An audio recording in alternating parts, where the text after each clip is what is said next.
Why would my post on employee surveys garner over 5 million views? I mean, what works people up so much about an employee survey? I'm Karen Michael, and you're listening to The Job Judge.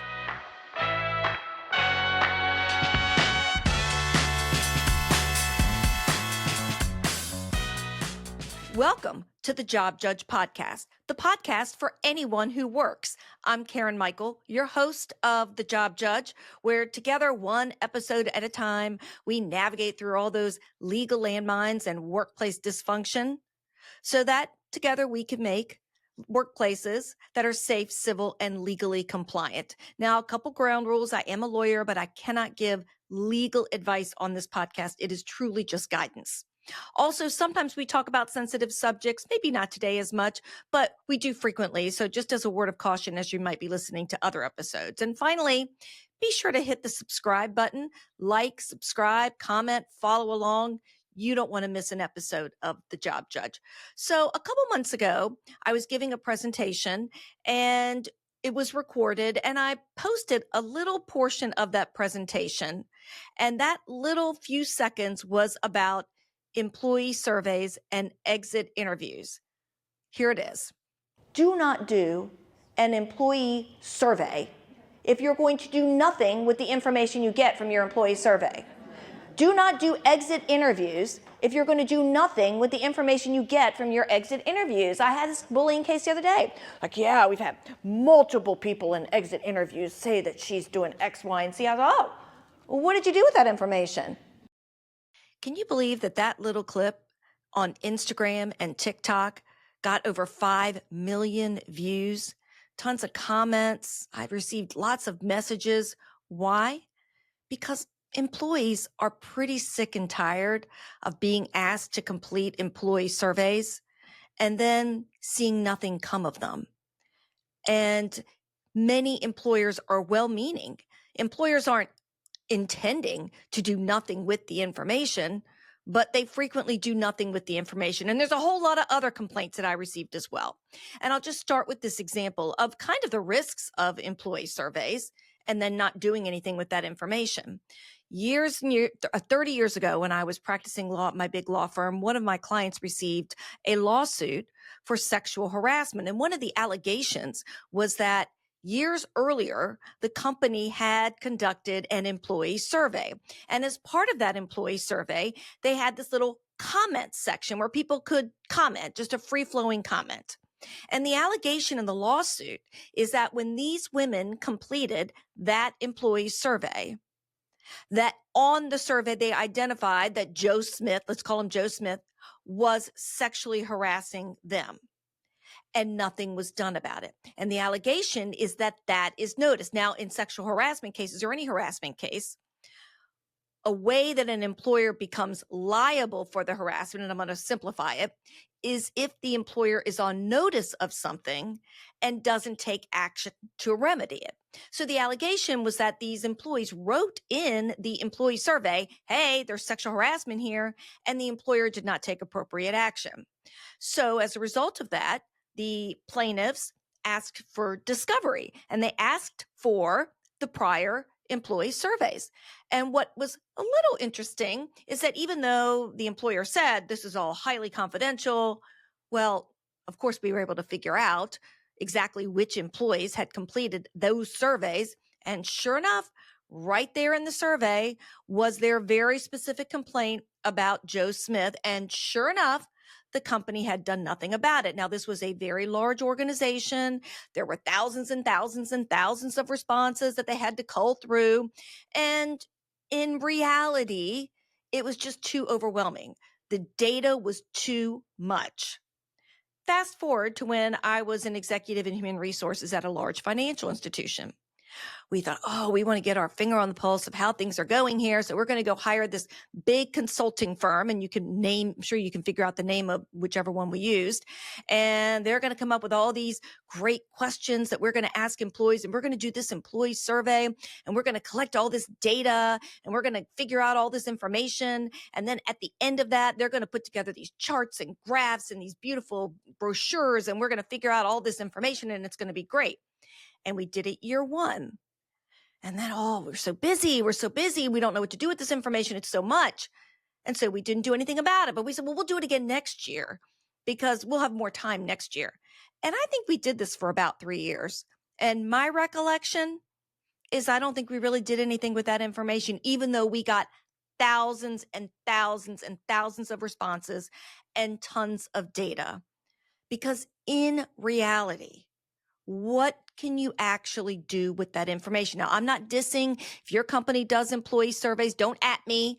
I'm just telling you my personal experience. And I want you to know that employees are frustrated. And I will also tell you this. I had a client that did a organization-wide survey, employee survey, where you push buttons. I feel this likely or less likely or this happy or that happy, whatever it is. Then as a result of that, they asked me to come in and interview employees to talk about some things, which is great. Follow up.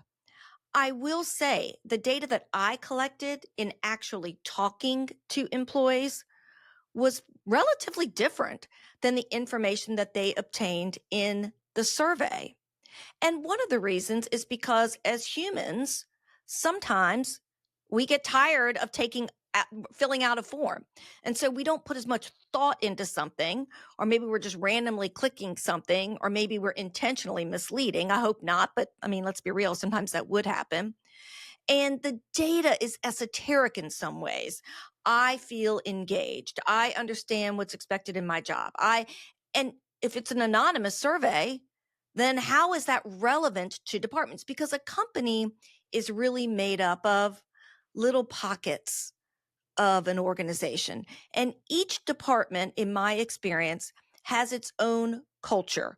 You can have a great group over here and a terrible manager. Or a toxic employee. And so this group is terrible, but over here, it's okay if I moved over here. So these surveys where you roll it up to this generic overall employees are happy that's not helpful. That doesn't solve any problems. So the same, frankly, is true with exit interviews. It drives me crazy when I come in to do an investigation and I find out that there were all these exit interviews done and all this information happened about this one individual and they didn't do anything with the information. So we are busy. Why are we doing things that are not adding value? Finally, I read a post recently on one of my social media groups that I follow, and somebody was joking that how these surveys were anonymous, and yet she got an email from her manager asking her why she had not completed the survey. I had another client where the manager on his own decided to send out surveys to their very, very small department that were anonymous. And then 2 minutes after he received the survey from this one employee, stormed into her office to ask her why she said so many bad things about him. So I have had and witnessed some pretty bad things happening with surveys. So here's what I want you to think about. If you are going to do an employee survey that is electronic, because I do feel differently about interviews with people. Maybe it's self-serving because I do these interviews where I come in and do a work culture audit and I interview people. And I do feel when I interview them, because I have a lot of experience, maybe I can tell if somebody is being truthful, is holding back, is scared to talk. You can kind of tell their credibility. And so you can assess asking open-ended questions that aren't so like question, answer, more open-ended, free-flowing, talking to people. I think those are very relevant. And some people call those stay interviews. So instead of doing all these exit interviews where you're waiting for people to leave, and please don't do an exit interview on your terminated employee. I've never understood that. And then these employees owe you nothing. That's the other thing. They don't owe you an exit interview. We're not going to give you your final paycheck until you do an exit interview. Really? You think that's what the law says? Because they're not required to give you an exit interview, just FYI. That's not a requirement. So if you're going to want to get your finger on the pulse of what's going on in your organization, start small. Start with departments. Start first with departments with high turnover and have interviews, stay interviews with people in those departments and find out how they feel about their job. Do they have the tools that they need to do their job? Do they know what is expected of them in their job? How do they feel about their manager? What does their manager do well and what could they do better? How do they feel about their job? What do they like about their job and what they don't like about their job? How do they feel morale is? Have they experienced harassment or discrimination? Have they witnessed it? Has anyone told them about it? What about workplace bullying? What about ethics violations? Assess the culture and get that information. And with that information, do something. Do something actionable. And maybe it's nothing. I did a culture audit for an organization. This new manager, this new leader had come in. He called me and said, Karen, will you come in and do this culture audit? And I was kind of embarrassed. I said, I don't know what to tell you because you might have wasted your money because people are extremely happy here. And there's very little actually for you to change, which made him happy, obviously, that people were very happy with his leadership and happy with the things he had done. He knew that things were going well. And so he was going to keep doing the things that were going well. So think about doing these stay interviews. But if you are going to do a survey that is electronic, be intentional about it. Don't ask 50,000 questions so that you can have all this data that you don't know what to do with. And I don't recommend a comment section where people can free flowing write in things because I have lived this. You don't have time to go in there and address all of those issues. But what you should have is at the very end, would you like to talk to somebody about your work experience? And then there's a little calendar that pops up and they set an appointment with somebody, hopefully in human resources or your outside consultant, where they can talk to somebody and there's an interview with that person and you can find out what's going on. So you don't want to not get that information. You're not intentionally trying to avoid it. I just know in my experience, these free-flowing comments, especially if it's supposed to be anonymous, are probably going to do more harm than good. So when you're doing the survey, shorter is better because you just can't have all that data. It's too much data. You will not use all that data. Make sure you follow up with your employees in some way with the information that you get from the survey. And then what action items you're going to take as a result of the information that those employees generously provided to you in the survey.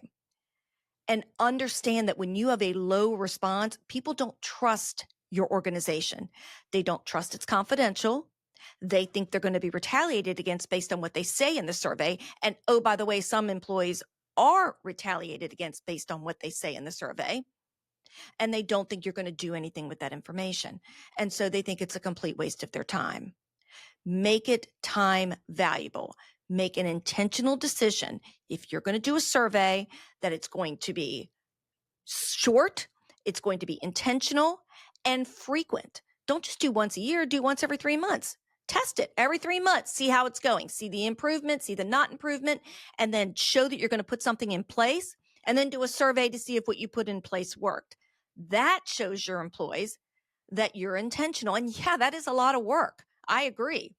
But nothing's more important than the culture of your organization. So it is time well spent if you do it intentionally. Now, every week on the Job Judge podcast, I answer a question from a listener, a follower, or something I see on social media. And this was a post done by another HR professional, and she gave me permission to read this question. She was asking whether this could be a, quote, hostile work environment. And we hear that word used a lot, and sometimes there is a hostile working environment, and sometimes there isn't. So let's look at this question and see if it is. If an employee came to HR to report a hostile work environment incident because a senior level coworker did not save them one of the limited free t-shirts being handed out at the event for early arrivers, would you tell that senior level team member's manager about the complaint, expecting that the manager talk to the employee about it? My answer is no. Some complaints are petty and stupid, and this is one of them. Now, there might be more going on, and of course, if that's the case, then there's more going on, and we should look into it. But sometimes we just got to realize that people have petty problems. Not every one of them warrants a full scale investigation. So I don't want you to think that if you get a complaint that you don't investigate it, because you are going to talk to this employee, ask why this employee feels the way he or she does, what's going on that would lead you to feel this concern. But are you going to do a full scale investigation into a t-shirt scandal where a person didn't savor a t-shirt? No. We need to be a little more resilient in our workplaces and understand that petty slights do not amount to hostile working environments. So sometimes we just need to move on and not expect every wrong, petty wrong to be righted in our organization. Now, every week we drop an episode of The Job Judge. Be sure to like, subscribe, follow along so you don't miss an episode. I'm Karen Michael, and you've been listening to The Job Judge.